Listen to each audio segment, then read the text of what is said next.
Fenêtre sur l'emploi, on parle de la pénurie de talents. Et si ce problème de pénurie passait par le management de transition? Voilà une question à laquelle on va répondre avec Guillaume Dupont. Bonjour Guillaume. Bonjour. Ravi de vous accueillir. Vous êtes fondateur du cabinet de management de transition Louis Dupont. Et j'ai une tradition, je demande souvent, mais d'où vient ce nom Louis Dupont? Alors spontanément, je me suis dit que c'était votre père qui avait créé cette belle entreprise. Et vous m'avez dit, pas du tout. Non, c'est la contraction de nos deux noms de famille, parce que c'est une société que j'ai créée, cofondée avec Jean-Marc Louis.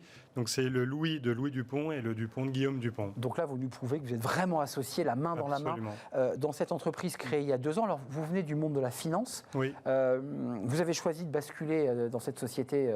Pourquoi ce choix? Parce que la finance, c'est un secteur très porteur. J'ai démarré dans la finance, puis j'ai évolué dans la chasse de tête.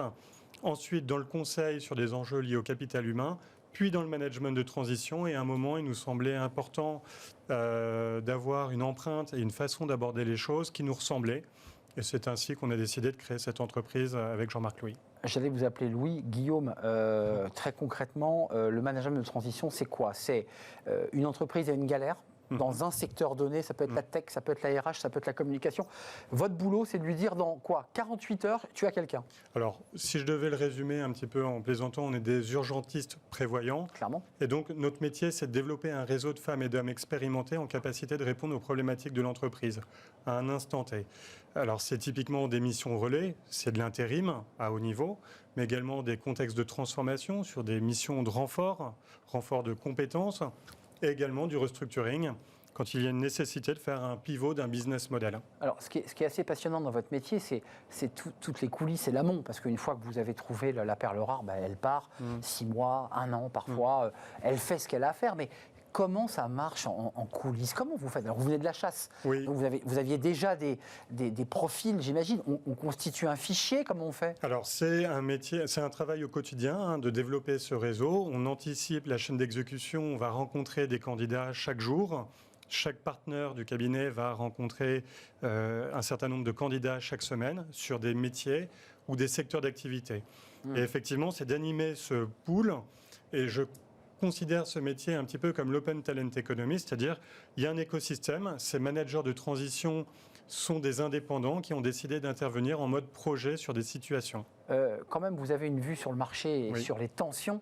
C'est quoi aujourd'hui les demandes de vos clients? Parce que c'est quoi? C'est de la tech? C'est quoi les urgences là? Alors, les urgences, on intervient à des niveaux, je dirais, assez stratégiques. Top manager? Top management, c'est fonction de direction générale, comité de direction N-1, N-2, avec une approche très opérationnelle.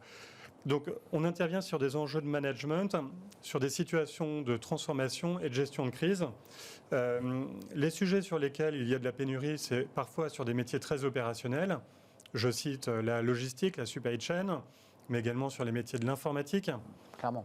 Où là, il y a effectivement une grosse pénurie sur des profils très techniques, plus junior, mais il faut aussi pouvoir encadrer et gérer ces projets. Mais à la fois, c'est de la chasse parce qu'il faut faire de la détection, mais ensuite, c'est quand même un travail de recrutement de RH et puis de go-between, parce qu'entre votre client et parfois celui que vous allez chercher, le salaire, ça colle pas, les avantages sont pas là, enfin, ça se négocie tout ça quand même. Alors, tout se négocie, puis je vais même rajouter un autre élément, c'est l'accompagnement pendant la mission. On fait appel à nous à un moment décisif, très compliqué pour l'entreprise, souvent un peu trop tard. On fait appel à nous au dernier moment. Et donc, le feu a pris, on a des pompiers qui arrivent, il faut l'éteindre. Et donc, notre sujet, c'est d'accompagner ces missions tout au long, donc déterminer les objectifs, les sécuriser, construire une trajectoire de mission. Ça devient la feuille de route du manager de transition et l'élément de référence pour le client. C'est le roadbook, quoi. Exactement, c'est le roadbook. Dans vos répartitions de clients, on a vu la tech.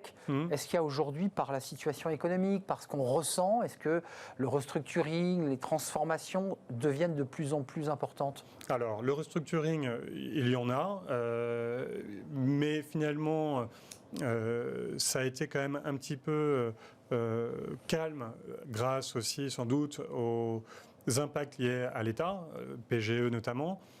Les sujets sur lesquels on est très présent, c'est dans les secteurs de l'industrie, les services, le retail, la distribution, où là, effectivement, il y a des changements de business model, notamment après Covid, où les entreprises ont complètement évolué leur façon d'opérer, la digitalisation notamment, sur les magasins du retail. Comment vous expliquez que le management de transition cartonne? Parce que ça existe depuis un certain temps, Oui. c'est pas tout récent le management. Mais là, on a l'impression d'une poussée. C'est-à-dire qu'il y a l'idée comme ça de. On ne se lie pas comme ça à vie avec un collaborateur, il vient pour sa mission et il part. C'est presque une prestation, quoi. Oui, alors c'est exactement ça. C'est-à-dire que, et je pense que ça s'est accéléré avec la crise Ce sanitaire. rapport à l'entreprise. C'est qu'aujourd'hui, beaucoup de professionnels abordent leur carrière en mode projet. J'interviens sur un sujet. Clairement. Je ne suis plus dans une logique de carrière où je vais intervenir dans une entreprise dans laquelle je vais évoluer échelon après échelon, mais j'interviens sur un sujet. Hop, il est terminé, je passe sur une autre entreprise. Où je me repose, excusez-moi, où je me repose. Ça peut être une possibilité. Où je lève le pied un peu. Oui. Et puis je repars un peu. Alors là, le mot mercenaire vous choque, mais il y a un petit côté, j'ai une mission, je cartonne, je suis à fond. Et puis après, bon, bah voilà, je passe sur autre chose, où je regarde la moyenne d'âge de vos 4, Alors nous, c'est gens de plus de 50 ans. Oui, c'est plutôt 53 ans, c'est plus de 20 ans d'expérience. Mais si on regarde les chiffres aujourd'hui, alors le management de transition, c'est la pointe de l'épée, mais il y a également le freelancing. Aujourd'hui, on a 2 millions de freelancing en France et on estime, donc on inclut dedans le management de transition, et on estime que d'ici 2026, il devrait y avoir un tiers des travailleurs qui auraient des contrats freelance. Donc c'est vraiment une nouvelle façon d'aborder le travail, le monde de l'entreprise.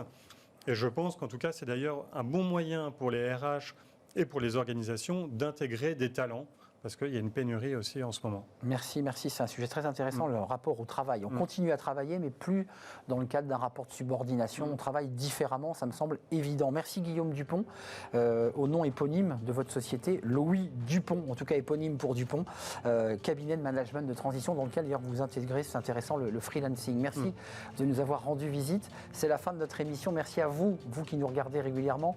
Merci à toute l'équipe, merci à Raphaël pour la réalisation, merci à Héloïse pour le son. Merci à Fanny Griesmer, bien sûr, et merci à Lily. Je vous retrouve demain pour de nouvelles aventures à la rencontre de nouveaux invités. Bye bye.